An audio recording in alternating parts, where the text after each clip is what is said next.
That's our lineup. I tell you what, you might want to keep an eye on the lineup on Science Channel, Discovery Science. I'll tell you why. Joining us this morning, Dan Riskin is here from the Daily Planet. Dan, how are you? I'm good. How are you doing? Very good, thank you. Very good. Tonight, a premiere on Discovery Science, something called IMAX Hubble. What's that? It's a show about this space mission where they went up and they had to fix the space telescope. And so it gives you a primer on what the telescope's all about, and it tells you what it's like to be an astronaut. It's a great show. Right, right. Have the IMAX handle on it. What's the deal there? Original IMAX film. It was narrated by Leonardo DiCaprio. I've heard of and, that guy, yeah. It was available to see in the theaters, but now they've got it on Discovery Science tonight at 8. Wow. First time in Canada cool. on TV. That's cool. That was a big deal when it came to IMAX, and to have it for the first time on television is also a coup of sorts, is it not? Absolutely. And, you know, the Space Telescope's this fantastic piece of machinery that's floating 500 kilometers above the Earth. And it just makes the beauty of the natural world, the space, available to the rest of us. And, you know, of course, when it first went up in 1990, it wasn't working properly. Right. And it took them 4 years to get a pair of glasses up there to put on it so that it worked perfectly. And now we're getting the best images anyone's ever seen of space. And it took, what, 10 years to get that Hubble Telescope up there? 10 years or something? Yeah, it took. I think the first idea for a space telescope was in the 70s. And that thing finally launched in the 1990s. It was going to launch in the 80s, but there was the shuttle disaster and other things that held it back.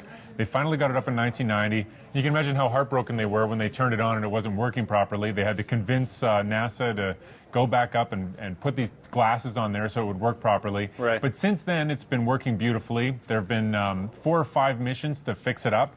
And the one that's featured in the documentary tonight is about that last mission to give it its best sort of foot forward. They've decided they're not going to go back and fix it up anymore, so it's just going to last as long as it can from here, and we'll see what we get out of it. Right. It has been worth it putting this space telescope up there? Is it paid off? Yeah, that's an understatement. Absolutely. I mean, it's wonderful because people get to see space, but scientifically, it's given us things that we haven't realized before. For example, we've known that the universe is expanding.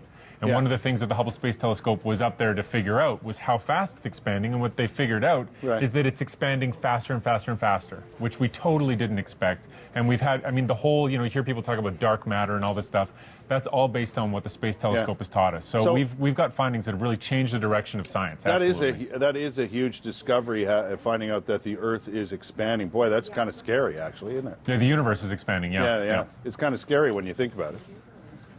It is. I mean, we're a speck of dust in the middle of nowhere floating around. I mean, it's hard to sort of try to get your head around the scale of space and not feel insignificant, not get sort of spiritual on it and think about, you know, we worry so much about our commute and how frustrated we get. But come on, we're nothing. We're in the middle of space. It does offer one the opportunity, though, to look at the the Hubble telescope and the things that it has shown us, and then you start thinking, man, what else is out there? Like, it really gives you good cause to think that, right? Absolutely, and that's what's so exciting about science, right, is that we're always moving forward, and the Hubble Space Telescope has provided tons of new information, but as you know, astronauts are looking forward to the next thing. There's talk now of a space telescope that won't circle the Earth, it'll just float out in space. Because one of the challenges if you're floating around the Earth is your view of anything is blocked for half the time, because there's an Earth in the way. But if you put it out like 3/4 of the way out to the moon and just let it sit there, you get different things you can look at for longer. So that's the plan going forward. Yeah. The cool thing about Discovery Science, the channel, I can watch this show tonight. I can watch it on standard definition television or high definition simulcast as well, right?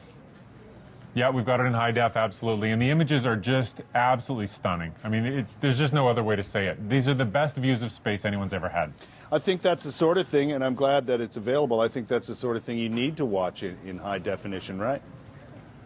Yeah, you don't do it justice if you watch it in low def. I mean, think about how good a hockey game looks in high def. These are the best images ever of nebulae and stars, and you can see stars being born. It's just, it's worth it. It's worth it. Yeah. Discovery Science, tell me a little more about the channel for those who haven't experienced it yet. It's it's educational, but I think more than anything, this is an interesting television station. Absolutely. I mean, it's part of our family of channels that are really just about helping people see their world. I mean, there's a lot of TV out there, and you can watch a lot of bad stuff. Yeah. I mean, you can be entertained, and that's it's easy, fine. I have nothing against that. But we live in this age where the information's available that's never been available before, and the feeling you get when you learn something new, the way it changes you, that is accessible through some of the stuff that we put on our channel. So Discovery Science, Animal Planet, the Discovery Channel. I'm just really proud to be part of bringing that stuff to Canadians, because I really think that's what that's the best thing TV can do. Well, exactly, and all you got to do is, you know what, lock it down once, find that channel once, and you're forever going, hey, I got to go check it out and see the cool things you're doing over there. So it's happening tonight. With the Hubble show, it's going to be great. Yeah, 8 o'clock Eastern time tonight. Thank you. Thanks for joining us this morning, Dan. Appreciate it.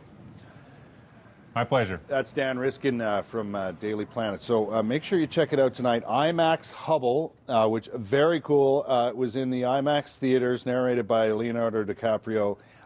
Tonight, 8 o'clock Eastern time on Discovery Science. That's the channel. It's part of the Bell family, the Bell Media family. We're proud of that. But check out Discovery Science. One of those channels, like I say, you'll look at and go, wow, this is pretty cool. Coming up on 9:55 now. Traffic running along nicely. Just cold out. Remember, it's cold out. Remember how you're used to a few nice warm degrees? We don't have those anymore. We'll get them back, but not today.